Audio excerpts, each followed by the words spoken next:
திருச்சிற்றம்பலம்.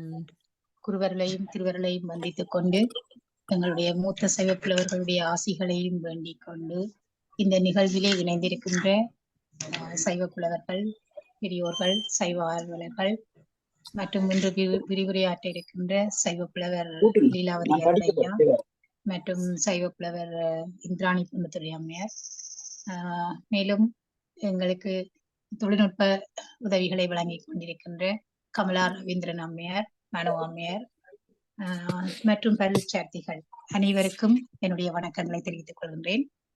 முதலில் தேவார பாராயணத்துடன் நாங்கள் இந்த நிகழ்வை ஆரம்பிப்போம். திருச்சிற்றம்பலம்.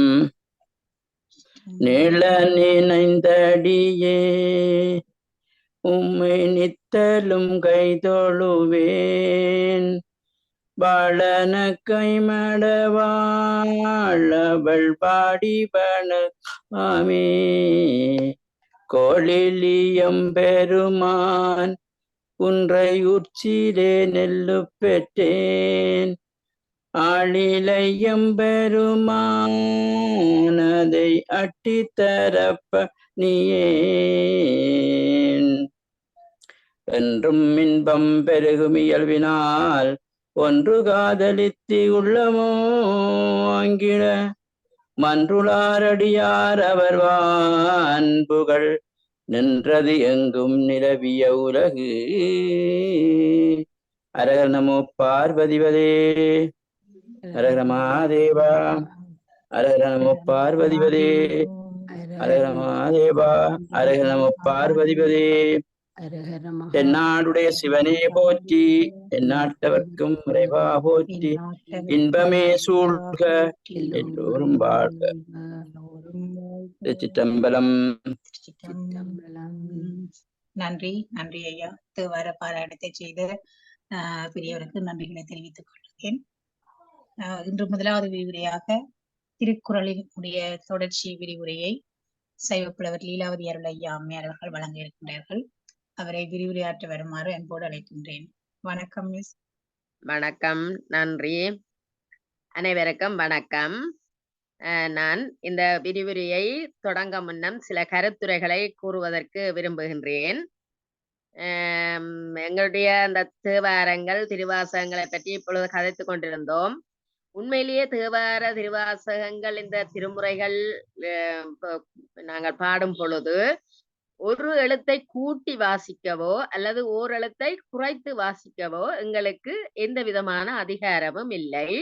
நாங்கள் இயன்ற அளவுக்கு எழுத்து பிழைகள் இல்லாமல் கருத்து விளங்கி நாங்கள் படிக்க வேண்டும். அது மிக முக்கியமானது ஒன்று. இது அருள் வாக்குகள், அருளாளர்களுடைய தேகம். இப்ப பாருத, நிலவி உலகெல்லாம், அவர் அந்த பெரிய புராணத்தை உலகெல்லாம் என்று தொடங்கி உலகெல்லாம் என்று முடிக்கிறார். அது மிக முக்கியமானது. அப்ப இதுல குறை நினைக்க கூடாது. என்னை நாங்கள் சுட்டி காட்ட வேண்டியது எங்களுடைய கடமை. அந்த கடமையைத்தான் செய்கின்றோம். ஒரு குறையும் இல்லை, குறையாக எடுத்துக்கொள்ளக்கூடாது. நிலவிய உலகு என்று இல்லை, நிலவி உலகெல்லாம், உலகெல்லாம் என்று தொடங்கி உலகெல்லாம் என்று அந்த புராணம், பெரிய புராணத்தின் சிறப்பு. தொடக்கமும் முடிவும் ஒரே சொல்லாலே ஆக்கப்பட்டது என்பது. அதனால் அதை தயவு செய்து கவனித்துக் கொள்ள வேண்டும் என்று கேட்டுக்கொண்டோம். என்னுடைய குருநாதர் எனக்கு சொல்லி தந்தது, இயன்ற அளவுக்கு நாங்கள் ஓரெழுத்தை கூட்டவோ குறைக்கவோ அதிகாரம் இல்லை என்பது. ஏன் என்று சொல்லி சொன்னால், எனக்கு இந்த நமச்சிவாயவே, நாதன் நாமன் நமச்சிவாயவே என்று பாடி கேட்க, நமசிவாய என்றதானே உண்மையானதே, நமச்சிவாய என்று படிக்கணும் என்று எனக்குள்ளே ஒரு இது இருந்தது. அப்ப நான் எங்களுடைய குருவை கேட்டேன், செல்லத்துறை சேர கேட்டேன், நமச்சிவாயாக்கும் நமசிவாயாக்கும் என்ன வித்தியாசம் என்று. அவர் சொன்னார், நமச்சிவாய என்று சொல்றது நீங்க இச்சன்னாவை விட்டுட்டு படிக்க கூடாது. இச்சன்னாவையும் சேர்த்து நமச்சிவாய என்றது நாதனுடைய நாமம், பெயர், மந்திரம் அல்ல. நமசிவாய என்பது மந்திரம், 5 எழுத்து மந்திரம். இப்ப மந்திரம் வேறு, நாமம் வேறு. நாங்கள் எவ்வளவோ இறைவனுக்கு எத்தனையோ நாமங்களை சொல்லுகிறோம். ஆனா மந்திரமாக இந்த 5 எழுத்தை வைத்துக் கொண்டிருக்கிறோம். இப்ப இந்த அன்னைக்கு எனக்கும் ஒரு டிபேட்டாக தொடங்கினார். நான் அவருக்கு விளங்குவதற்கு கஷ்டமாக இருந்தது. நமச்சிவாய வாழ்க என்று சொல்றது பிள்ளை, நமசிவாய வாழ்க என்று சொல்லி சொல்ல வேணும். நான் என்னுடைய குரு சொன்னதை நான் அவருக்கு எடுத்து சொன்னேன். இல்லையம்மா அது பிள்ளை என்னோட வாதிட்டார். நான் அந்த லெவலில் அதுக்கு மேல நான் எனக்குரியதை கூறி போட்டு விட்டுட்டேன். நமச்சிவாய என்பது நாமம். ஆகவே அந்த இடத்துலதான் எனக்கு குரு சொல்லி தந்தவர். அந்த ஒரு எழுத்தை விடுகிறதுக்கும் எங்களுக்கு அதிகாரம் இல்லை, கூட்டுறதுக்கும் அதிகாரம் இல்லை. இயன்ற அளவுக்கு நாங்கள் எழுத்து பிழையற இதனை படிக்க வேண்டும், பாட வேண்டும். பாட்டின் பொருள் உணர்ந்து படிக்கிறது மேலும் சிறப்பு. உண்மையிலேயே பொருள் விளங்காட்டிலும் படித்தாலும் அதற்குரிய பயன் இருக்கும். என்னன்னா இங்க படிக்க படிக்க உங்களை அறியாமலே உங்களுக்குள்ள அந்த பக்தி உணர்வு ஏற்பட்டு கொண்டிருக்கும். அந்த உணர்வு உங்களை உணர்த்தும். அப்ப எது என்ன கருத்து என்பதை அந்த பக்தி உணர்வு உங்களை உணர்த்தும். ஆகவே நீங்கள் இந்த தேவார திருவாசகங்களை பாடும் பொழுது கவனம் எடுக்க வேண்டும் என்று தயவாக மனித வாழ்க்கை இப்ப நாங்களே படிச்சு கொண்டு போய் சொல்லுகள் பிழைக்கும். இப்ப தேவாரத்தை என்ன பஞ்சாட்சரம் நமசிவாய பஞ்சாட்சரம் இது ஐந்தெழுத்து. நமச்சிவாய என்றது நாமம், நாதன் நாமம். அவர் அந்த உதாரணம் சொன்னார். நாதன் நாமம் நமச்சிவாயவே, நாமம் நமச்சிவாயவே என்று நாதன் நாமமாக கூறப்பட்டிருக்கு. அதை எனக்கு சேர் எடுத்து சுட்டி காட்டினவருடனே அதான் நான் அன்றைக்கு அவரோட டிபேட் பண்ணனாலே அதுக்கு மேலே இயலாம போயிட்டுது. நான் அப்படியே விட்டுட்டேன். இது என்னுடைய தயவான ஒரு கருத்துரை. இதை நீங்கள் யாரும் குறையாக விளங்கிக் கொள்ளக்கூடாது. நிலவிய நிலவி உலகெல்லாம் என்றுதான் அது முடிக்க வேணும். அதற்காகத்தான் நான் அதை கூறினேன். பிழை விளங்கிக் கொள்ளக்கூடாது. அடுத்ததாக இதில் எத்தனை பேர் 26 பேருக்கிட்ட இருக்கிறீங்களா? எத்தனை பேர் பரீட்சார்த்திகள் என்று தெரியவில்லை. நாங்கள் இன்றைக்கு கொஞ்சம் பரீட்சார்த்திகளினுடைய நோக்குக்காக பார்த்து எங்களுடைய விரிவுரைகள் ஓரளவுக்கு மட்டுப்படுத்தப்பட வேண்டியதாக இருப்பதால் நாங்கள் திருக்குறளை இன்னொரு சமயத்தில் விரிவாக பார்த்து கொள்ளுவோம். இப்பொழுது நான் இந்த பழைய பேப்பர்லே வந்த கேள்விகளை உங்களுக்கு கொஞ்சம் முன்வைக்கிறதுக்கு விரும்புகிறேன். அதுல இருந்து நாங்கள் பேர்ந்து திருக்குறளுக்குள்ளே போவோம். அப்ப முதலாவது கேள்வி, எத்தனையோ பேப்பர்ல எல்லாம் பேப்பர்லயும் மாறி மாறி திருக்குறளின் உட்கிடை சைவ சித்தாந்தமே என்ற வசனத்தை 4 உதாரணம் காட்டி விளக்குக. திருக்குறளின் சைவ சித்தாந்த கருத்துக்களை எடுத்து கூறி 4 உதாரணம் காட்டி விளக்கு. கூடுதலாக 4 உதாரணம் கேட்கப்பட்டிருக்கிறது. அநேகமான பேப்பர்ல இந்த கேள்வி வந்திருக்கிறது. அப்ப நாங்க இந்த சித்தாந்தத்தை கூறும் பொழுது இந்த முப்பொருள் உண்மை கட்டாயம் கூறப்பட வேண்டும். அப்ப முப்பொருள் உண்மை கூறப்படும் போது நான் அன்றைக்கு கடவுள் வாழ்த்து படிப்பிக்க உங்களுக்கு பதியியலை பற்றி பதியியல் வார கருத்துக்கள் எல்லாத்தையும் எடுத்து கூறினேன். அப்ப பதியியல்ல இறைவனை பற்றி கூறும்போது இறைவனுடைய பரத்துவம் அதை கூற வேண்டும். அப்ப அவனுடைய நாமம், அவனுடைய நிலை, தடத்த நிலை, சொரூப நிலை, அடுத்தது அவனுடைய ஐந்தொழிலின் முக்கியம், எண்குணங்கள் போன்ற யாவற்றை நாங்கள் சுட்டி காட்டி கொண்டு போனால் பதியினுடைய சிறப்பியல்பு மேன்மை பெறும். அப்ப நாங்கள் கடவுள் வாழ்த்திலே எல்லா பாடல்களையும் பார்த்திருங்கன்னா எங்கேயாவது அறஆளி அந்தணன் அப்படி என்றெல்லாம் நிறைய இறைவனை பற்றி வருகின்றது. அப்ப அதை நீங்கள் சேர்த்து தொகுத்து உண்மையிலேயே நீங்கள் எழுதி கொள்ள வேண்டும். எழுதி வச்சு கொண்டாதான் அந்த நேரத்துக்கு எழுதுவோம் போட்டு விடக்கூடாது. அப்ப பதியியலை பற்றி நீங்கள் மற்றது இருவினையை பற்றி, அதாவது வினைகளை பற்றி நாங்கள் அடுத்தது பாசத்தை பற்றி பார்க்க நீங்கள் நிறைய தேடல்கள் செய்ய வேண்டும். அந்த திருக்குறள்ல உங்களுடைய அதிகாரம், அதாவது அறத்துப்பாலுக்குள்ள மாத்திரம் நீங்க தேடினால் போதும்.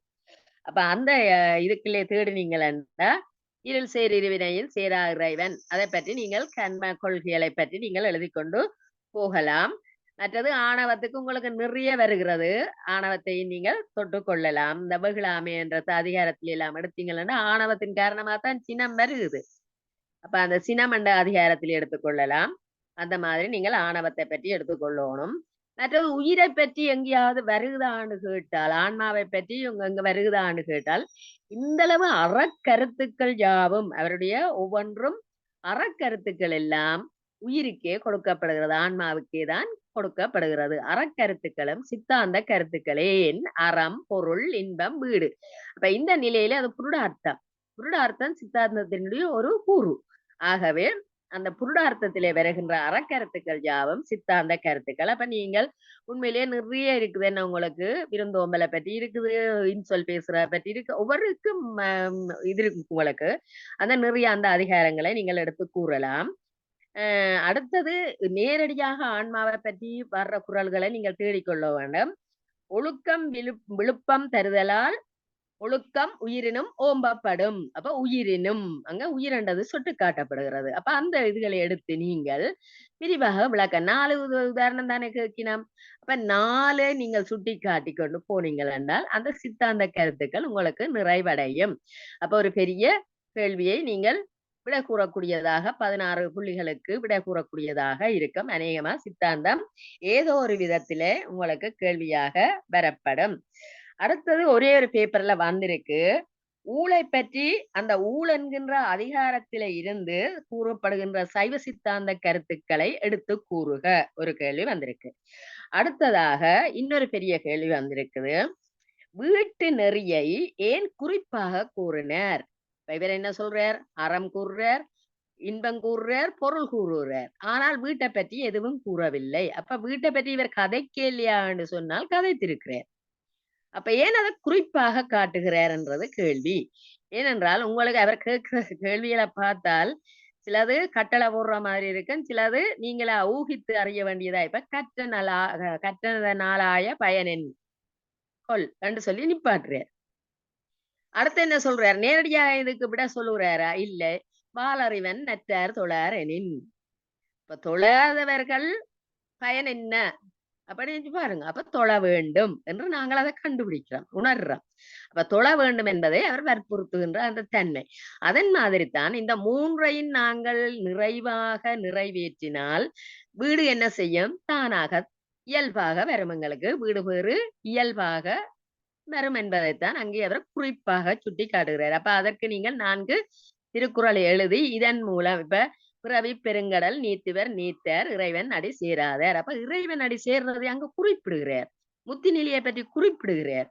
ஆனால் இறைவன் அடி சேராதார் என்று அந்த எதிர்மறையாகத்தான் கூறி கூறி அவருடைய நேர்மறை கருத்துக்களை உங்களுக்கு அடுத்து கூறுகின்றார். அப்ப அதை குறிப்பாக காட்டுகின்றார். அதான் கேள்வி, ஏன் குறிப்பாக காட்டுகின்றார்? ஏன் நீங்கள் உய்த்துணர வேண்டும். எல்லாம் அறிந்து கொள்றது நிறைய விஷயங்கள், நாங்கள் எல்லாம் நிறைய அறிஞ்சிருக்கிறோம். ஆனா எவ்வளவு தூரத்துக்கு உணர்ந்திருக்கிறோம்? வாயாலே எவ்வளவோ எல்லாம் சொல்றோம், அப்படி நடக்கக்கூடாது, இப்படி நடக்கக்கூடாது ரெண்டு எல்லாம் சொல்றோம். ஆனா உண்மையிலேயே உணர்ந்து ஏன் இது நடக்கக்கூடாது, நாங்கள் இனிமே நடக்க மாட்டோம், அதுல இருந்து திருந்த வேணும் என்று உணர வேண்டும். அப்ப இந்த வீடு பேரை உணர்வதற்கு, உய்த்துணர்வதற்கு, அதுவும் உய்த்து நாங்கள் உணர்வதற்காகத்தான் அவர் அதனை குறிப்பாக காட்டி இருக்கின்றார். அடுத்தது அநேகமான குறள்களை தந்துவிட்டு உங்களுடைய கருத்துக்கள் கேட்கின்றார். நீங்கள் உண்மையிலேயே திருக்குறளுடைய கருத்து உண்மையிலேயே எப்படி குறள் பரிமையாளற்ற உரை சிலது நீங்க நீண்ட உரை உள்ள புத்தகங்களை வாங்காமல் 2 வரி 3 வரியிலேயே சில உரை இருக்கிறது. அதனை நீங்கள் எடுத்து பார்த்து கொண்டீர்களாக இருந்தால் அந்த அவ்வளவு பாடல்களையும் நீங்கள் 37 370 பாடல்கள், 38 380 பாடல்கள், இந்த 380 பாடல்களுடைய கருத்தை உங்களுக்கு பார்க்கறதுக்கு ஒரு மனத்தியாலம் வடிவாக காணும். ஆனபடியா நீங்கள் அதை எடுத்து ஒருக்க பார்த்து கொள்ள வேண்டும். அடுத்தடுத்து வந்த பாடல்கள், கூடுதலாக வந்த குறள்களை சொல்லுகின்றேன். பகுத்தான் வகுத்த வகுதி அல்ல, மற்றது பற்றுக பற்றற்றான் பற்றினை, ஊழிற் பெருவழி யாதுள, இது எத்தனையோ தரம் வந்திருக்கு. பிறவி பெருங்கடல் நீத்துவர் நீத்தர், தெய்வத்தால் ஆகாதெனினும் முயற்சிதன் அதண்டு வருகிறது. அகர முதல எழுத்தெல்லாம் ஆதிபகவன் வந்திருக்கு. அடிக்கடி வந்த கேள்விகளுக்கு இது வந்திருக்கிறது. மற்றது நிலையாமை பற்றி குடம்பை தனித்து ஒளிய, மற்றது அறவாளி அந்தணன், பொறிவாயில் 5 அவித்தான். ஏனென்றால் நான் இதை விரைவாக வாசிக்கிறேன். என்னென்னு சொல்ல, உங்களோட எல்லா கைவசமும் இந்த பேப்பர் உண்டு. இதில் சேர் இருவினையும் சார்புணர்ந்து சார்பு கெட, பிறப்பென்னும் பேதமை நீக்கில், வேண்டுதல் வேண்டாமை இலானடி சேர்ந்தார் என்று சொல்லி இந்த குறள்கள் திருப்பி திருப்பி 2-3 தரம் வந்திருக்கு. அடுத்தடுத்து அப்படியே கேள்விகள் வந்திருக்குது. நீங்கள் ஆனால் இந்த முறையில கொஞ்சம் கொஞ்சம் மாற்றங்கள் செய்யப்பட்டிருக்கும். கூடுதலாக இந்த இப்படியான பாடல்களை நீங்கள் தேடி குறள்களை தெரிந்து கொள்ள வேண்டும். அப்ப பாஸ் பேப்பரை எந்த அளவுக்கு எடுத்து நீங்கள் செய்ய வேண்டும். அப்ப நாங்கள் இன்றைக்கு ஒருக்கா அந்த 38வது அதிகாரமாகிய ஊழை பற்றி கொஞ்சம் பார்த்துட்டு போவோம். என்னடா நல்ல ஒரு இது நேரடி ஒரு பெரிய கேள்வியும் போட்டிருக்கு. ஊழியலில் அவர் கூறும் சைவ சித்தாந்த கருத்துக்களை தருக. அப்ப அந்த ஊழ் என்ற அந்த அதிகாரத்தை பாருங்கள்.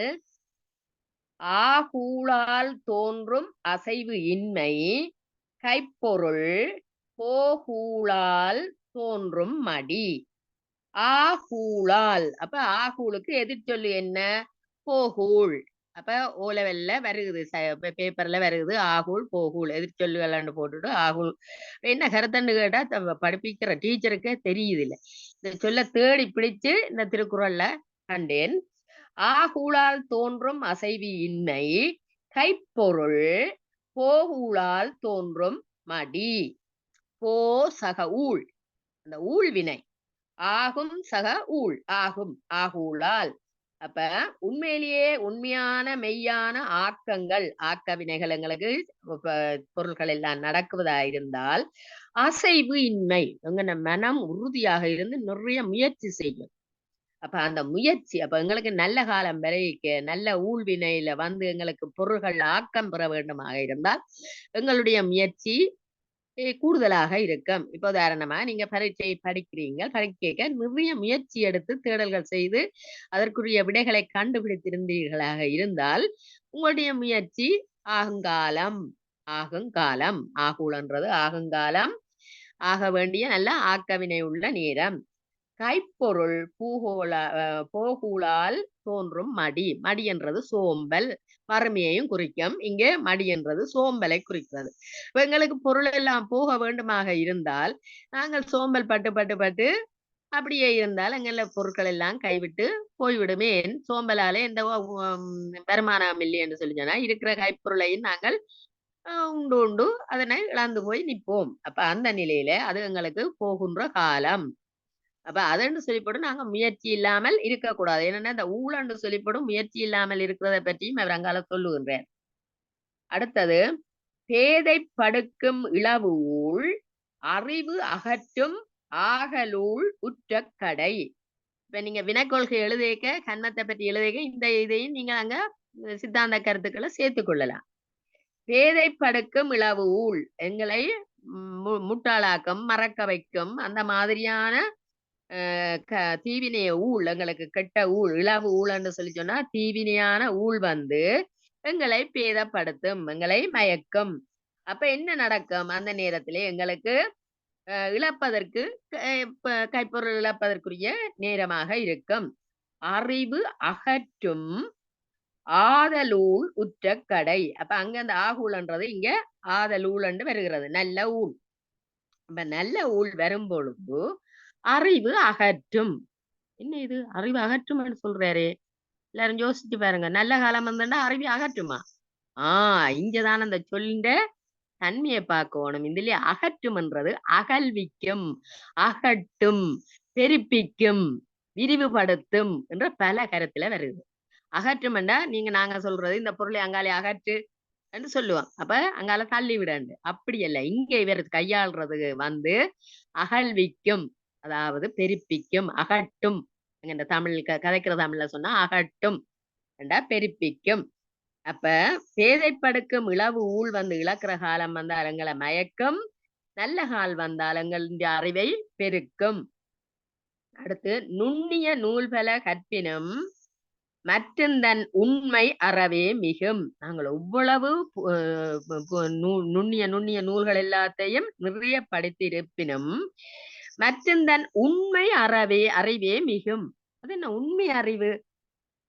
அதுதான் என்ன, நாங்கள் எவ்வளவு படிச்சாலும் இப்ப அவ கேட்ட மாதிரி சிலது எங்களுக்கு மனதில நிக்குது இல்ல, சிலது மறந்துடுது, சிலது விளங்குது இல்லை. அப்ப இது எல்லாம் நான் உங்களுக்கு முதல் சொன்ன மாதிரி அந்த புத்தி தத்துவத்திலே எங்களுடைய அறிவு இருக்கின்றது. ஒவ்வொரு பிறப்பிலையும் நாங்கள் படிக்கிறதான் ஒருமைக்கண் தான் கற்ற கல்வி எளிமையும் ஏமாப்பிடித்த அந்த புத்தி தத்துவத்தில அது பதியப்பட்டிருக்கும். எங்களுடைய வினையின் காரணமாக கிடைத்த அந்த அறிவு தான் உண்மையான அறிவு. அந்த அறிவின் காரணமாக எங்களுக்கு நல்லொரு விடயம் விளங்கினாலும் விளங்காத நிலையில போய்விடும்.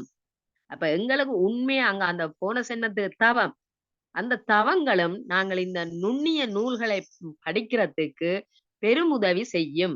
அது கொஞ்சம் அந்த தவக்குறைவு இருப்பதாக இருந்தால் எங்களுக்கு அந்த உண்மை அறிவை நாங்கள் பெற்றுக்கொள்ள முடியாது. அப்ப இறை உண்மை என்று வையுங்களேன், இறை உண்மையை நாங்கள் காண வேண்டுமாக இருந்தால் எங்களுடைய முந்தின அந்த ஊழும் எங்களுக்கு உதவி செய்ய வேண்டும். டாக்டர் சொன்ன பொழுது நான் இந்த தியானம் செய்யறதுக்கு ஊழ்வினை ஊழ்வினை வேணும். உண்மையாக நான் அதை யதார்த்தமாக பார்த்தேன். இந்த ஊழ்வினை இருக்கும் பொழுது நாங்கள் யோகம் செய்யறதோ தியானம் செய்யறதோ இயலாத விஷயமா இருக்கும். அப்பதான் போயிருப்போம், யாரும் கூப்பிடுவேன், ஏதாவது ஒரு தடங்கள் வரும், அல்லது எங்க மனதுக்குள்ள நிறைய குழப்பங்கள் வரும். அப்ப அதுல இருந்து தியானம் செய்யறது இயலாத ஒரு விடயமாக இருக்கு. அப்ப அங்க ஊழ்வினை வேலை செய்கின்றது. அப்ப அதைத்தான் அவர் இங்க கூறுகிறார், நுண்ணிய நூல்பல கற்பினும். நுண்ணிய நூல் பல கற்பின. எங்களுக்கு நிறைய நூல்கள் எல்லாம் படித்து நிறைய அறிவு வந்துட்டுது. ஆனாலும் உண்மையான தெளிவான அறிவு அல்லது உண்மை பொருளை கண்டறியும் அறிவு வந்து எங்களுடைய ஊழின் பிரகாரம் தான் இருக்கும். மற்றும் தன் உண்மை அறிவே மிகும். தன் உண்மை அறிவு, அதாவது அவனுக்கு இயல்பாக இருக்கின்ற இயல்பாக கிடைத்த அந்த அறிவு. அப்ப அதை நல்ல வடிவா சொல்கிறார். ஊழின் காரணமாக அவனது உண்மை அறிவே மிக்க தோன்றும். ஊழின் காரணமாக இப்ப நாங்கள் புத்தி தத்துவத்துல கொண்டு வாரோம். இந்த புத்தி தத்துவம் என்ற ஒன்றை நீங்கள் போட்டா நல்ல மேனண்டா அது அங்க மெமரி கார்டு மாதிரி. அந்த மெமரி கார்டுல பதிஞ்சு வரும். அதுதான் அந்த நியதி தத்துவத்தின்படி தன்வினை தனக்குத்தான். அப்ப அந்த நியதி தத்துவத்துல இந்த புத்தி இதுல பதிஞ்சு வாரதான் எங்களுக்கு பிறப்போட கிடைக்கின்றது. பிறப்போட கிடைக்கும் பொழுது அந்த ஊழ்வினை காரணமாக ஏற்படுகின்ற அந்த அறிவுதான் மிகுந்து நிற்கும். அடுத்தது, இருவேறு உலகத்து இயற்கை திருவேறு தெள்ளியர் ஆதலும் வேறு. இருவேறு உலகம், அதாவது உண்மையின்படி இயற்கை ஊழின் காரணமாக எங்களுக்கு இந்த உலக இயற்கைகள் வந்து வேறுபாடுடையதாக இருக்கும். எங்களுக்கு இந்த வெயில் தாங்க முடியாமல் இருக்கிறதாக இருந்தால் சில பேருக்கு அந்த வெயில் தான் நிறைய பயன்பாட்டை தரும். உதாரணம், இப்ப தேங்காயை ஊத்துறவன் அவன் இவன் அப்படி என்று சொல்லி அந்த இயற்கை இருவேறு தன்மையை காட்டும். உலக இயற்கை ஊழின் காரணமாக இருவகை வேறுபாடுகளை உடையது. அதன் காலம் திருவேறு தெள்ளியர் ஆதலும் வேறு. அதாவது ஒரே ஒருவன் செல்வம் பெறுவதும், செல்வம் அவனுக்கு கிடைக்கிறதும், சில பேர் அறிவை பெறுவதும். சில பேர்கிட்ட வறுமை இருக்கும், ஆனா முந்தின காலத்து புலவர் எல்லாத்தையும் நாங்கள் எடுத்தால் அவருடைய அறிவுகள் நிறைந்திருந்தது, வறுமை அங்கே தாண்டவம் ஆடும். ஆனால் செல்வர்கள் இருப்பார்கள், அவர்களிடம் அறிவென்பது இல்லாமலும் இருக்கும். இதெல்லாம் ஊழின் வினையால் ஏற்படுகின்றது. அப்ப உலக இயற்கை ஊழின் காரணமாக இருவேறுபடும். அது செல்வம் பெறுவதும் அறிவை உடையவராதலும் வேறு வேறாக நிகழும். நல்லவை எல்லாம் தீயாவாம், தீயவும் நல்லாம் நல்ல ஆம். அதுல பாருங்க இந்த அடமொழிய, நல்ல ஆம் செல்வம் செயற்கு. நல்ல ஆம், இதை அடமொழி வராது. ஏனென்றால் ஆம் என்றது வருகிறது, நெடில் எழுத்து வராது. அப்ப நல்ல ஆம், நல்லதாம் என்றுதான் நாங்கள் அதை எடுத்துக்கொள்ள வேண்டும். அப்ப அந்த நாங்கள் செய்துகின்ற அந்த செல்வத்தை ஈட்டுகின்ற அந்த முயற்சியில ஈடுபடுக்க அவையவேண்ட ஊழினுடைய இயல்புக்கு ஏற்ப, அவர்கள் கொண்டு வந்த அந்த வினைக்கு ஏற்ப அந்த முயற்சியாலே எங்களுக்கு கிடைக்கின்ற வருமானம் அல்லது பெறுபேறு எங்களுக்கு கிட்டும். ஆனால் எங்க ஊழ் வந்து வேறுபாடாக இருந்தால் தீயனவன் நல்லனவாக வரும், நல்லனவன் தீயனவாக மாறும். அப்ப உண்மையிலேயே இந்த ஊழின் காரியம் பெரிய வேறுபாடு. உண்மையா நான் நினைக்கிறது, புத்திசாலி எல்லாம் வெற்றி காண்பதில்லை, வெற்றி காண்டவர் எல்லாம் புத்திசாலி இல்லை என்றது. இந்த இடத்திலே எங்களுடைய ஊழ்வினையின் காரணமாக நாங்கள் முயற்சியில ஈடுபடும் பொழுது அந்த ஊழின் தன்மைக்கு ஏற்பதான் அது நல்லதையும் தரும், கெட்டதையும் தரும். அப்ப இன்றைக்கு இன்னும் ஒரு இது பாடலை பார்க்கலாம். குடைநிழலில் இருந்து குஞ்சரம் ஊர்ந்தோர் நடைமெலிந்து ஓரூர் நன்னுவன் நன்னுவர். அரசாண்டவன் எல்லாம் இல்லாமல் இழந்து வேறு ஒரு நாட்டுக்கு போக வேண்டிய ஒரு நிலையும் வரும். அதே நேரம் அறத்திடு பிச்சை கூவி அழைப்போர் அரசனோடு இருந்து அரசாளினும் அரசாழ்வர். பிச்சை எடுக்கிறவ உங்களுக்கு தெரியும் நிறைய கதைகள் மாலை ஜான மாலை கொண்டு போட்டதால அரசாள்ற தன்மையை நீங்கள் காணக்கூடியதாக இருக்கும். அப்ப அதைத்தான் அவர் சொல்றாரு, என்ற ஊழ்வினையின்படி நல்லன எல்லாம் தீயனவாகவும் மாறும், தீயனவை எல்லாம் நல்லனவாகவும் மாறும். பரியினும் ஆகாவாம் பாலல்ல உய்த்து சொரியினும் போகா சம. தனக்கு உரியது, அதாவது எங்களுக்கு உரியன அல்லாத பொருட்களை தீய ஊழின் காரணமாக வருந்தி காப்பாற்றினாலும், அதாவது எங்களுக்கு கிடைக்காத அந்த எங்களுக்கு உரிய பொருளே இல்லை, நாங்கள் ஆட்டியோ பொருளை எடுத்துக்கொண்டு வந்து நாங்கள் அதை வருந்தி காப்பாற்றினாலும் அதுங்களை கைவிட்டு போயிடும். ஆனால் தனக்குரிய பொருளை நாங்கள் வீணாக, அதாவது அவத்திலே, அதாவது வீணாக சொரிந்தாலும் அந்த நல்லூழ் இருக்குமாக இருந்தால் அவை போகாமல் எங்களோடு நிலைத்து நிற்கும். இப்ப நாங்கள் செய்கின்ற ஒரு செலவீடு என்று சொல்லி பார்த்தால், நாங்கள் ஆற்றையின் பொருளை எடுத்துக்கொண்டு வந்து அதை காப்பாற்றினா அது தீய ஊழ் வந்து எங்களை எடுத்துவிடும். அதே நேரம் எங்களுடைய பொருளை நாங்கள் வீணாக செலவழித்தாலும் அது எங்களுக்கு நல்லதை தரும். ஏனென்றால் நல்ல காரியங்களை வீணாக சொல்லும் பொழுது நல்ல காரியங்களுக்கும் தனக்குரிய பொருள் அதுதான் அங்க மிக முக்கியம். அவத்தில் சொரிந்தாலும் நல்லூழால் அவை போகாமல் எங்களோடு நிலைத்து நிற்கும். ஒன்றில் அறம் எங்களை காக்கும், அல்லது பொருளே எங்களோடு திரும்பி தரக்கூடியதாக இருக்கும். இந்த பாடல் நெடுக கேள்வியில வருகிறது. வகுத்தான் வகுத்த வகை அல்லால் கோடி தொகுத்தார்க்கும் துய்த்தல் அரிது. இதை நீங்கள் இந்த வினை கொள்கைக்கு நல்ல வடிவாக எழுதலாம். வகுத்தான் வகுத்த வகை அல்லாது, நாங்கள் இந்த ஊழின் காரணமாக இறைவன் எங்களுக்கு தந்ததை, அந்த இறைவன் எங்களுக்கு யார் யாருக்கு என்ன என்ன என்பதை அவன் வகுத்து வச்சிருக்கிறான். அப்ப வகுத்த வகை இல்லாமல், அவன் வகுத்த வகை இல்லாமல் கோடி தொகுத்தாருக்கும் துய்த்தல் அரிது. எவ்வளவு கோடிக்கணக்கில ஈட்டினாலும் பொருள்களை செய்து வச்சிருந்தாலும் அவற்றை அனுபவித்தல் முடியாது.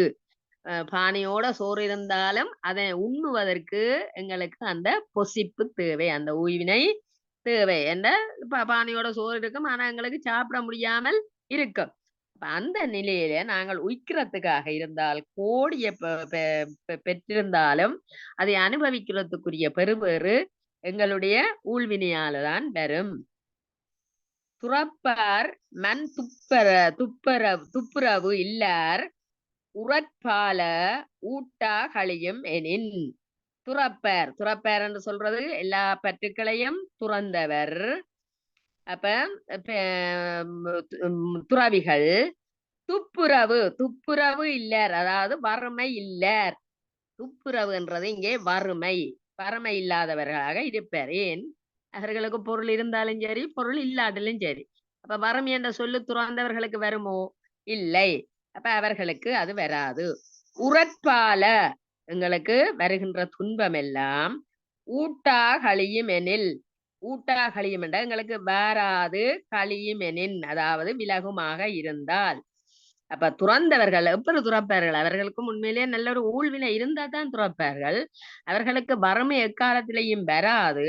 அவர்களுக்கு வருகின்ற துன்பம் கூட வராமல் விலகி போய்விடும். அப்ப துறவினுடைய தன்மையும் ஊழின் காரணமாகத்தான் ஏற்படுகிறது.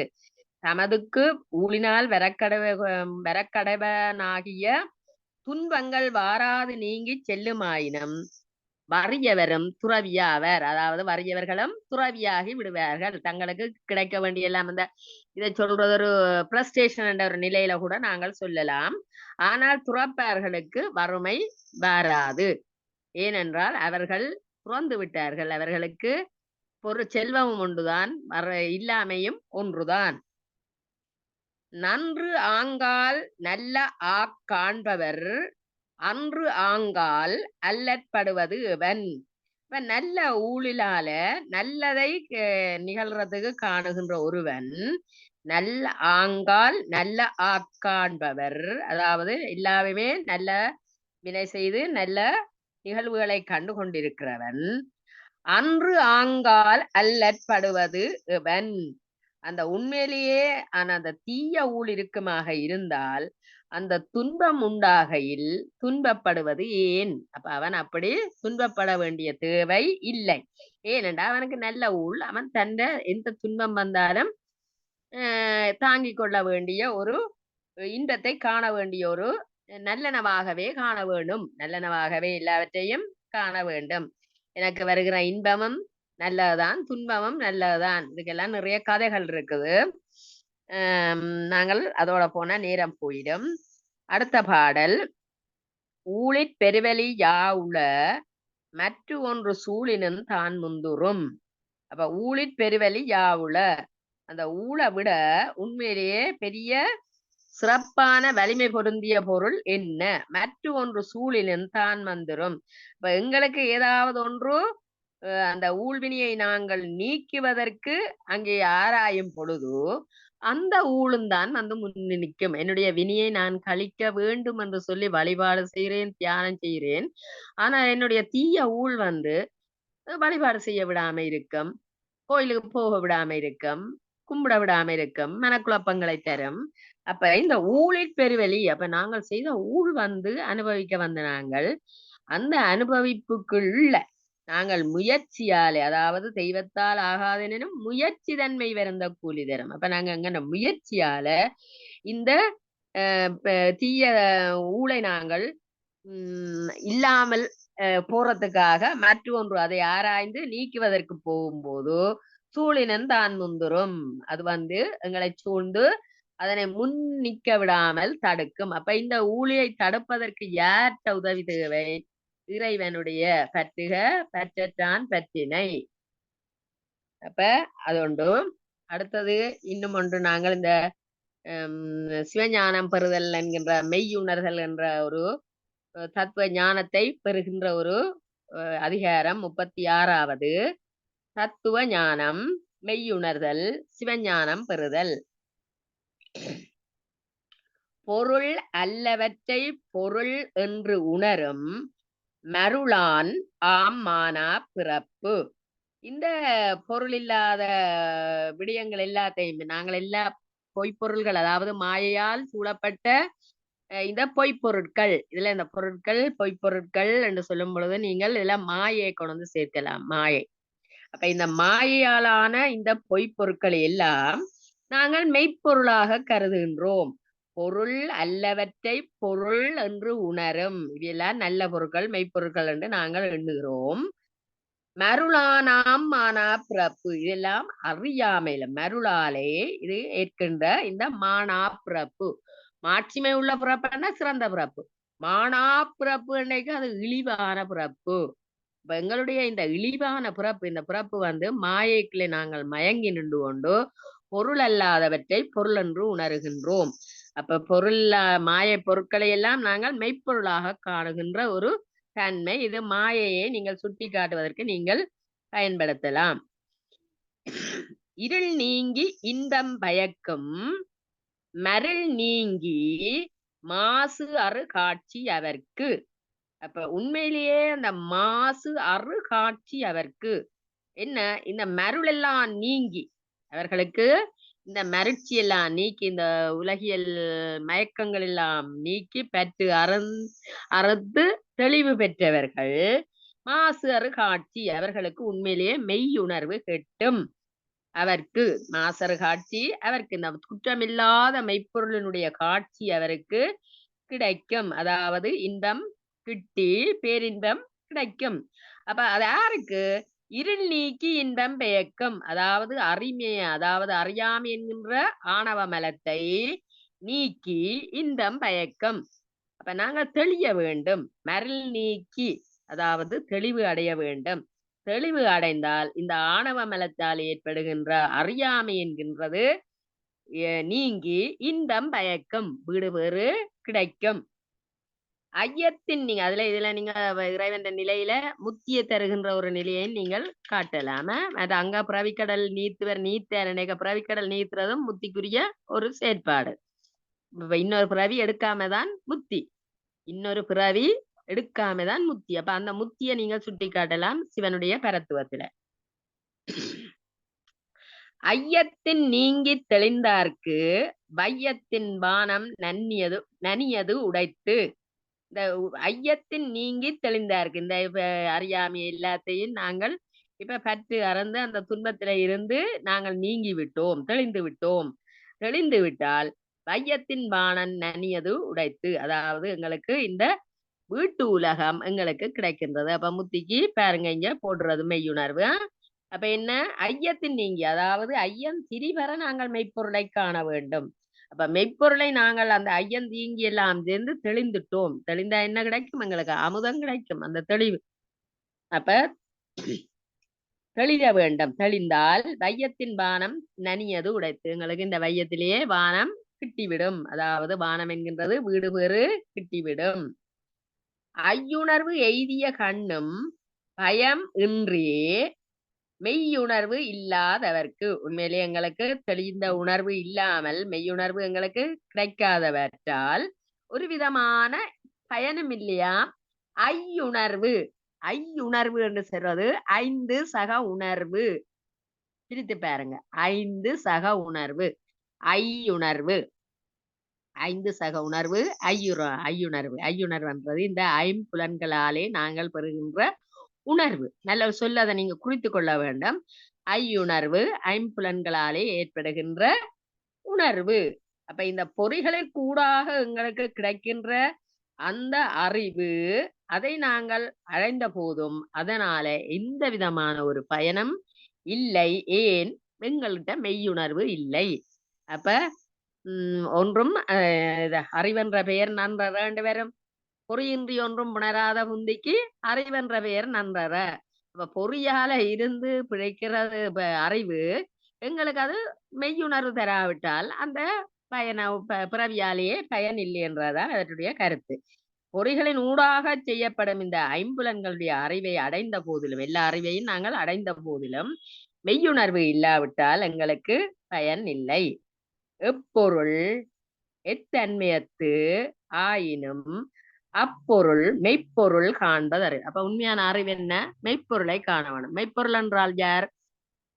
இறைவன், சிவன். சிவத்தை காண்பதுதான், சிவத்தை நாங்கள் உணர்ந்து சிவனோடு சேருவதுதான் அந்த மெய்ப்பொருள். ஆனால் அது இந்த புறக்காட்சியால எவ்வாறாக இருந்தாலும் அதனுடைய மயக்கத்தை தெளிந்து, நாங்கள் மயக்கத்தில் இருந்து நீங்கி அதனை தெரிந்து, எப்பொருள் எத்தன்மைத்து ஆயினும் அப்பொருள், அந்த பொருளே, இந்த பொருளை நாங்கள் இந்த இதெல்லாம் படிக்கிறோம். இந்த படிக்கிறதுல இருந்து கொண்டு நாங்கள் இதுக்குள்ள இருக்கிற உண்மை பொருளை கண்டுபிடிக்கணும். இப்ப நான் ஏதோ சொல்லிட்டு போவேன், இதுல என்ன சொன்னாண்ட அந்த உண்மை பொருளை நீங்கள் கண்டு கொள்ள வேண்டும். மெய்ப்பொருள் காண்பது அறிவு, அதுதான் உங்களுடைய உண்மை அறிவு. அதுக்கும் ஒரு போடு போட்டார் பாத்தீங்களா? இந்த அறிவு கூட கிட்டும் அப்ப எங்கன்னா ஊழ்வினை காரணமாகத்தான் கிட்டும் என்று சொல்லி நாங்கள் நுண்ணிய நூல்வெல கற்பினம் என்று சொல்லி போடுகிறார் ஒரு போடு. அதான் இந்த திருக்குறள்ல இல்லாத விடயம் எதுவும் இல்லை, அத்தோடு அது பொய்யா மொழி, எந்த ஒரு பொய்யும் அதிலே இல்லை, எல்லாமே உண்மையான தகவல்கள். அடுத்தது, கற்றுண்டு மெய்ப்பொருள் கண்டார் தலைப்படுவர் மற்றுண்டு வாரா நெறி. மற்றுண்டு வாரா நெறி என்றா இனி இன்னொரு பிறவி எங்களுக்கு கிட்டாது. இனி எங்களுக்கு இன்னொரு பிறவி கிட்டாது. இப்ப கற்றுண்டு மெய்ப்பொருள் கண்டார் தலைப்படுவர். கற்க வேண்டிய நூல்களை எல்லாம் கற்று அவற்றின் உண்மையினை உணர்ந்து, மெய்ப்பொருளை உணர்ந்து, செம்பொருளை உணர்ந்து நாங்கள் கொண்டால் எங்களுக்கு இனி ஒரு பிறவி இல்லை. மற்றுண்டு வாரா நெறி. ஓர்த்து உள்ளம் உள்ளது உணரின் ஒரு தலையாய் பேர்த்து உள்ள வேண்டா பிறப்பு. அப்ப ஓர்த்து என்றது ஆராய வேண்டும். ஆராய்ந்து உள்ளம் உள்ளது, இந்த உள்ளத்திலே, உள்ளம் என்றது இந்த ஆன்மாவை உணர்ந்து, உள்ளது உணரின், மெய்ப்பொருளை உணரின். உள்ளம் என்றது ஆன்மாவ, இதுல உள்ளம் என்று சொல்லுவது ஆன்மா. இப்ப நீங்கள் அந்த ஆன்மாவை பற்றி எழுதுக இதை நீங்க குறிப்பிடலாம். இதுல உள்ளம், ஓர்த்து உள்ளம் எல்லாம் இது மெய்யுணர்தல் என்ற பாடல்ல வருகிறது. நீங்கள் கவனிச்சு குறிப்பெடுக்கக்கூடிய ரெக்கார்ட் போடுவது, ஆனா நீங்க எது திருப்பி பார்த்து கொள்ளலாம். ஓர்த்து உள்ளம் உள்ளது உணரின் ஒரு தலையா பேர்த்து உள்ள வேண்டாம் பிறப்பு. இனி பிரிந்து, இனி ஒரு பேர்த்துன்னு சொல்றது பிரித்து வைக்கிறதானே, பிரித்துள்ள வேண்டாம் பிறப்பு. இந்த திருப்பி எங்களுக்கு இந்த பிறப்பு தேவையில்லை. அப்ப வேண்டா பிறப்பு. அப்ப நாங்கள் எங்களுக்கு பிறப்பு உண்டு என்று எண்ணவே தேவையில்லை. எப்ப ஓர்த்து உள்ளம் உள்ளது உணரின். ஒரு பக்கச்சார்பும் இல்லாமல் எங்களுக்கு பிறவி வராது. ஒரு தலையாய் என்றது பக்கச்சார்பின்மை. பக்கச்சார்பின்மை அது இல்லாமல் இந்த பிரித்து எங்களுக்கு நீ பிறப்புண்டு நாங்கள் நினைக்கவே வேண்டாம். ஓர்த்து உள்ளம் உள்ளது உணரின். ஆராய்ந்து தெளிந்து இந்த ஆன்மாவானது உள்ளதை உணரின். மெய்ப்பொருளை கண்டால், இறைவனை கண்டால். பிறப்பு என்னும் பேதமை நீங்க சிறப்பு என்னும் செம்பொருள் காண்பது. பாருங்க, விளாநாயிரம் மெய்ப்பொருள்னு சொல்லிக்கொண்டு வந்துட்டு இதுல செம்பொருள் காண்பது அறிவு. அப்ப இந்த குறள் உண்மையிலேயே ஒரு சிறப்பான குறள்கள். இந்த மெய்யுணர்தல் எங்களுக்கு சித்தாந்த கருத்துக்கு முழுக்கவும் இதிலேயே நீங்கள் எடுத்துக்கொள்ளலாம். பிறப்பு என்னும் பேதமை நீங்க, இந்த பிறப்பு பவப்பிணி நீங்கிறதுக்கு சிறப்பு என்னும் செம்பொருள் காண்பது அறிவு. நாங்கள் இந்த பிறவியை இல்லாமல் போக வேண்டும் என்றால் என்ன செய்ய வேண்டும்? செம்பொருளை மெய்ப்பொருளை நாங்கள் கண்டடைய வேண்டும். அதுதான் எங்களுடைய அறிவு. திருமூலர் ஒரு இடத்துல சொல்லுவார், அறிவு என்பது ஆன்மான்னு சொல்லுவார். அறிவு அறிவது என்பது ஆன்மான்னு சொல்லுவார். அப்ப இந்த ஆன்மா என்ன செய்ய வேண்டும் என்றால், பிறப்பு நீங்க வேண்டும் என்றால் சிறப்பு தருகின்ற செம்பொருளை காண்க வேண்டும். அப்ப நாங்க என்னத்தை தான் படிச்சு எவ்வளவு தான் செய்தாலும் அறிந்து கொள்றோமே ஒழிய உணர்ந்து கொள்கிறோம் இல்லை. உணர்ந்து கொண்டால்தான் நாங்கள் தெளிவடையலாம். தெளிவடைந்தால்தான் நாங்கள் செம்பொருளை காணலாம். அப்ப எங்களுக்கு அறிவில்லைன்னு தான் நாங்கள் சொல்ல வேண்டுமே. செம்பொருள் காண்பது அறிவு, மெய்ப்பொருள் காண்பது அறிவு. இப்ப நாங்கள் காணவில்லை, ஆகவே நாங்கள் அறிவற்றவர்கள் என்றுதான் நாங்கள் எடுத்துக்கொள்ள வேண்டும். சார்பு உணர்ந்து சார்பு கெட ஒழுகின் மற்ற அழித்து சார்தரா சார்தரும் நோய். சார்தரும் நோய் இது ஒரு நோய், பவப்பிணி. பிணி என்றா நோய். அப்ப இது சார்தரு நோய், பிறவி பிணி. இந்த பிறவி பிணி சார்தரா, இந்த சார்கள்ல நல்ல இது சொல்லடை போட்டிருக்கிறார். அதாவது சார்தராண்டா பிறவியை தரக்கூடிய. சரியா, இதுல சார் தரான்னு சொல்லியிருக்க, சார் வந்து பிறவியை தராது. சார்தர நோய் என்று சொல்லிக்க பிறவி பிணி என்று சொல்லுகிறார். சார்பு உணர்ந்து மெய்ப்பொருளை உணர்ந்து, எதை நாங்கள் சார வேணுமோ அந்த சார்பை நாங்கள் உணர்ந்து. அப்ப இதுல சார்பு என்று சொல்றது மெய்ப்பொருளை. சார்பு கெட ஒழுகின். அப்ப சார்பை உணரட்டாம், மெய்ப்பொருளை உணரட்டாம். மெய்ப்பொருள்ல இன்னும் ஒன்றுதானே உண்மையா எங்களுடைய இந்த பாசங்கள் பற்றுக்கள், அதுவும் உண்மை பொருள் தானே. உள்பொருள் உண்மை பொருள், இந்த மூன்றுமே உள்பொருள் உண்மை பொருள். இது பதி பசு பாசம் மூன்றுமே உள்பொருள் உண்மை பொருள். அது இன்றைக்குமே உள்ள பொருள் உண்மை பொருள். அப்ப அது மெய்ப்பொருள் தான். ஆகவே சார்பு கெட, அப்ப அந்த சார்பு பற்று கெட.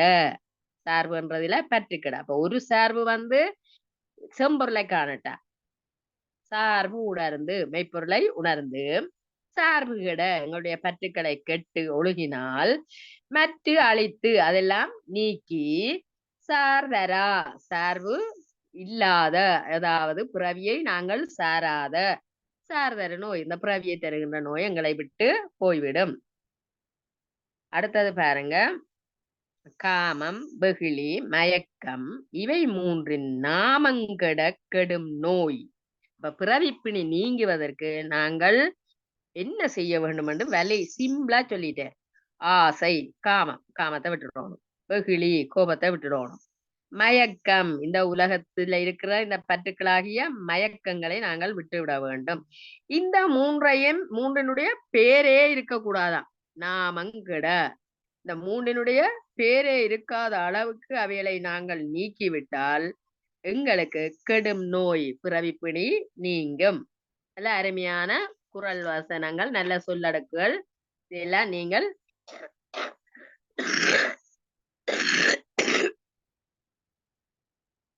படிக்க வேண்டும்.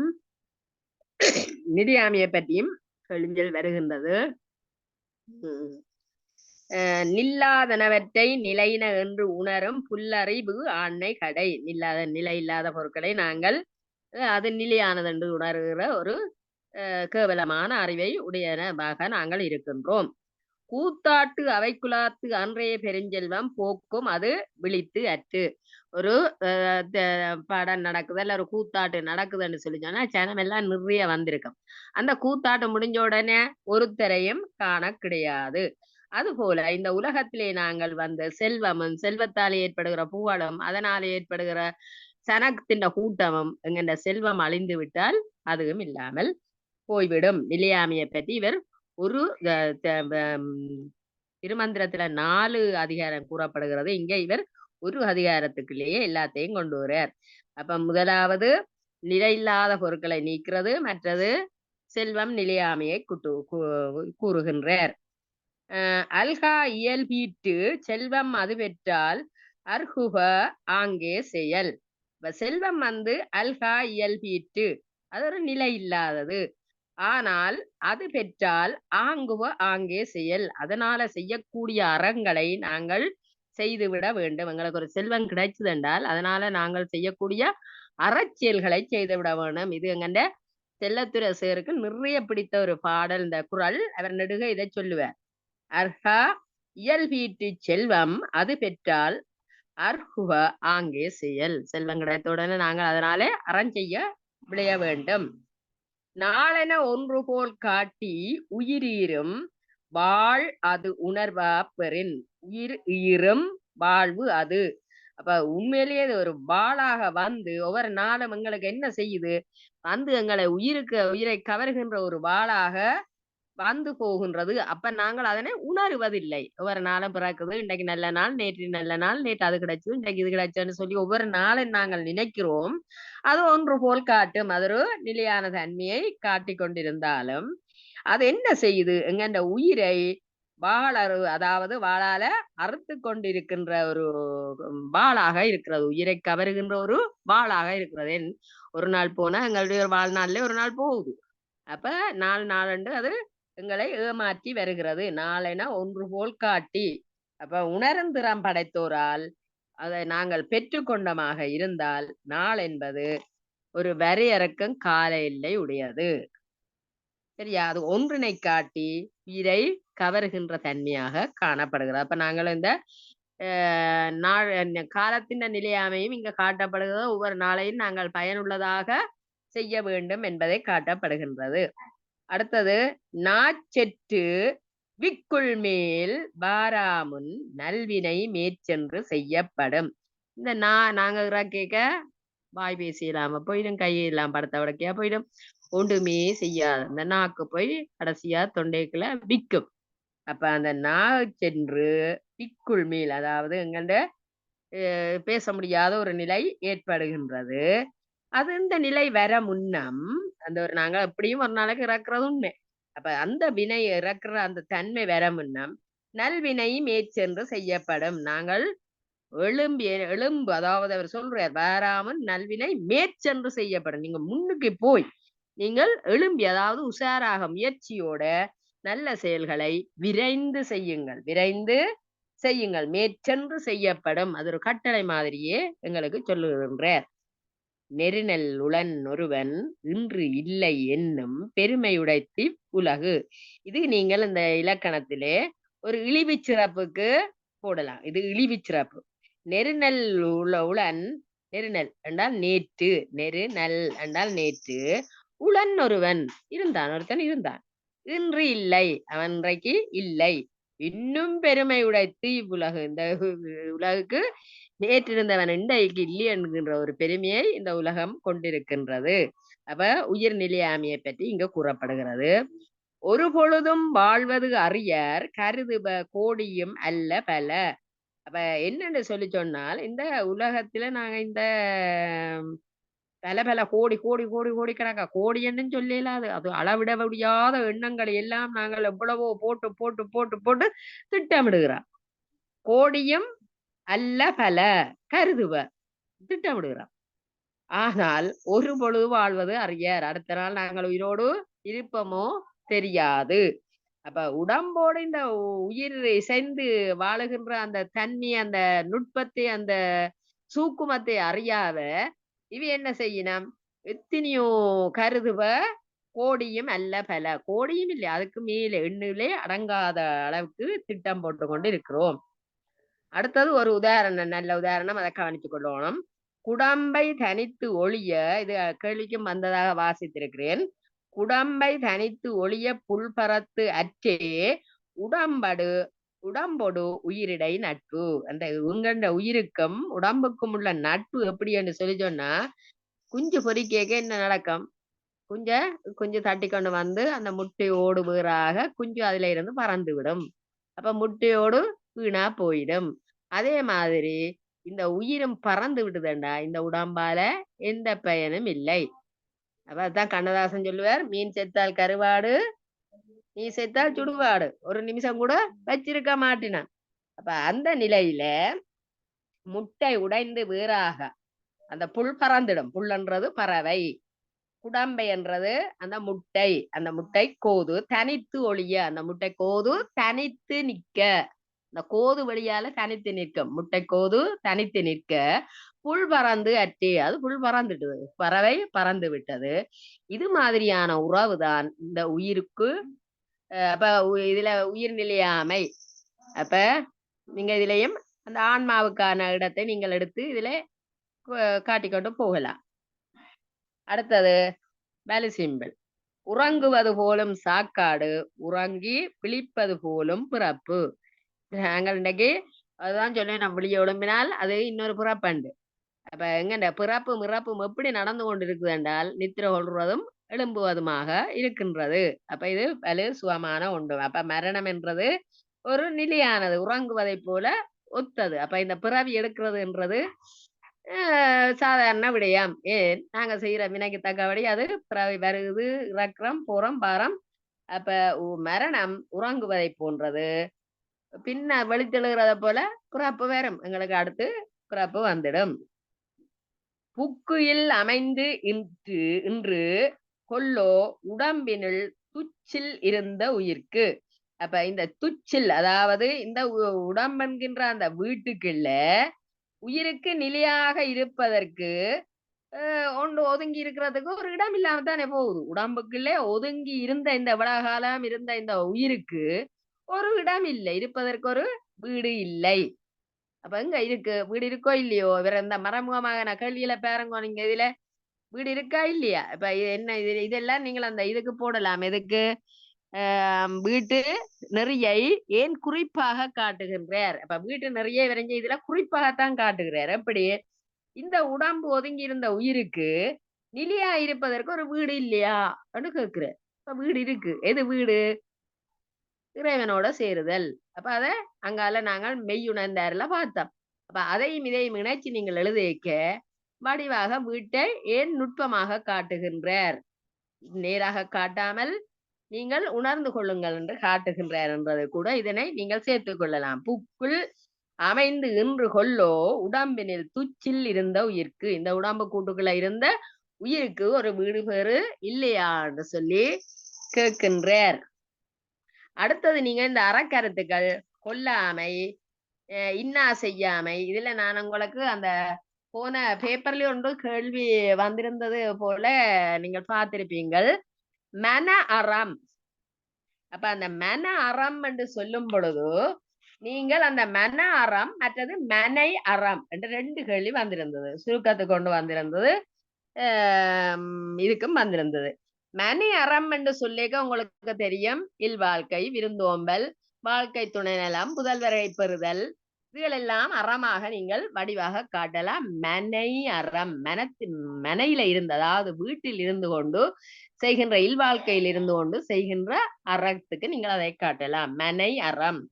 மன அறம் என்று சொல்லும் பொழுது அழுக்காறின்மை, சினம், மவா, நடுவு நிலைமை, பிறன் இல்விளையாமை, அடக்கமுடைமை, பொறையுடைமை, கடவுள் வாக்கிலேயே வருகிறது நிறைய, நன்றி செலுத்துதல், அன்பு, ஒழுக்கம், ஒப்புரவு அறிதல், அருளுடைமை, அன்புடைமை, தீவினை அச்சம், மற்றது நிலையாமை. இவையெல்லாம் மனத்தின். இப்ப நிலையாமை எல்லாம் நாங்க நினைச்சோம்னு சொல்லி சொன்னால் உண்மையில மனத்தால நாங்க நல்லதுகள் செய்யறதுக்கு விளைவோம். அதப்ப மன அறம், மனத்தால செய்யப்படுகிற அறம் எல்லாம் மன அறம். அப்ப இவருடைய அறக்கருத்துக்கள் கூடுதலாக மனத்துக்குத்தான் தரப்பட்டிருக்கிறது. அடுத்தது சொல் அறம், அதாவது சொற்களாலே ஏற்படுகின்ற அறச்செயல்கள், சொற்களாலே செய்யப்படுகின்ற அறச்செயல்கள் சொற்களாலேயும் அறம் இருக்குது. உங்களால நினைக்க இயலாது என்ன சொற்களால இருக்கிறது பாருங்கள். சொற்களால இருக்கிறது இன்சொல் பேசுதல், அது ஒரு அதிகாரம்.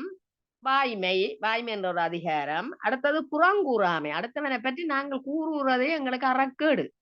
அப்ப அடுத்தவனை பற்றி கதைக்காம நாங்க இருக்கிறதே இல்லை. அடுத்தவனை கதைக்காட்டிலும் தன்னை பற்றி புகழாட்டிலும் தன்னை பற்றி புகழாமலும் மற்றவனை பற்றி இகழாமலும் இருந்தால் இந்த உலகம் அமைதியாக இருக்குமா? ஒரு அறிஞற்ற வாக்கு. நாங்கள் என்ன செய்யறோம்? எங்களை புகழ்றோம், மற்றவனை இகழ்றோம். இந்த ரெண்டையுமே விட்டோம்னா உலகம் அமைதியாக இருக்குமாம். அப்ப புறங்கூறுதல் கூட ஒரு அறம், புறங்கூறாமல் இருத்தல் ஒரு அறம். அடுத்தது பயனில சொல்லாமை, பயனில்லாத வசனங்களை நாங்கள் பேசக்கூடாது. அப்ப அந்த பேசுறதுக்குரிய 4 இன்னும் நீங்க தேடி பிடிக்கலாம். சொல்லறங்கள் இருக்கின்றது. சொல்லாலே ஏற்படுகின்ற அறம் சொல்லறம். அடுத்தது செயல் அறம், நாங்கள் செயலாலே செய்யக்கூடிய அறங்கள். உண்மையிலேயே கூடா ஒழுக்கம், அதை நாங்கள் நிறுத்த வேண்டும். துறவு மேற்கொள்ளுதல், கள்ளுண்ணாமை, ஈகை, புலால் மறுத்தல், புகழோட நாங்கள் அந்த அறத்தை தேடுதல், தவம் செய்தல், இல்வாழ்க்கையில் ஈடுபட்டு கொண்ட மனை அறத்துக்களையும் இல்வாழ்க்கை வருகிறது, இங்கேயும் செயல் அறத்துக்களை வருகிறது. இல்வாழ்வானுடைய கடமைகளை நீங்கள் இதுல செயல் அறமாக கேட்கலாம். அப்ப செயலறம், மன அறம், சொல்லறம், மனை அறம் என்று சொல்லி இங்கே வள்ளுவருடைய அறத்தை நீங்கள் பிரித்து பார்க்கக்கூடியதாக இருக்கும். இன்னொரு சந்தர்ப்பம் கிடைத்தால் தொடரலாம். நான் நேற்று ஓரளவுக்கு உங்களுக்கு சுருக்கமாக தந்திருக்கின்றேன். நீங்கள் கொஞ்சம் அந்த பாடல்களை எடுத்து தேடி கற்றுக்கொள்ள வேண்டும் என்று தயவாக கேட்டுக்கொண்டு, இவ்வளவு நேரம் பொறுமையாக இருந்து கேட்ட அனைவருக்கும் நன்றியையும் கூறி, சந்தர்ப்பத்தை தந்த எங்களுடைய சைவ புலவர் சங்கத்துக்கும் நன்றியை கூறிக்கொண்டு அடுத்த நிகழ்வை தொடருமாறு கேட்டுக்கொண்டு விடைபெறுகிறேன். நன்றி, வணக்கம். ஆனந்தி அம்மாவுக்கா? இல்லையா ஆனந்தி அம்மா? பாப்போம்.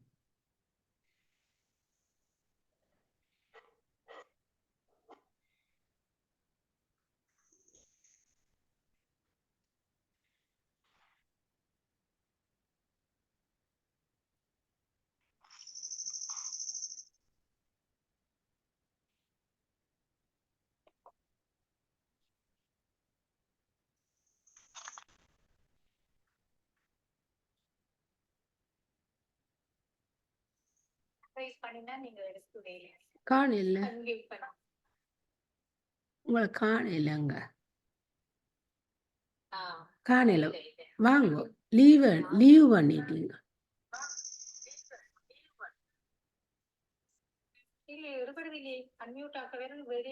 நீங்க வேற பேர்ல வந்திருக்கிறீங்களா? ஜெயரட்னா, அது நான் ஏயில சேர்றேன். ஜெயரட்டம். வாங்க, இப்போ ஓகே, வாங்க வாங்க வாங்க. Okay okay. அது ரினியூ பண்ணி ரினியூ பண்ணோம்னா அது இட்ஸ் ஓகே, நீ பாட்டா. அதுக்கு நன்றியா சொல்லுங்க. நன்றி நன்றி நன்றி நன்றி. இதுவரையும் திருக்குறளின் தொடர்ச்சியை தந்தவர்களுக்கு சைவ புலவர் சங்கத்தின் சார்பிலும் பயனாளிகள் சார்பிலும் நன்றிகளை தெரிவித்துக் கொள்கின்றேன். நன்றிகள். நன்றி.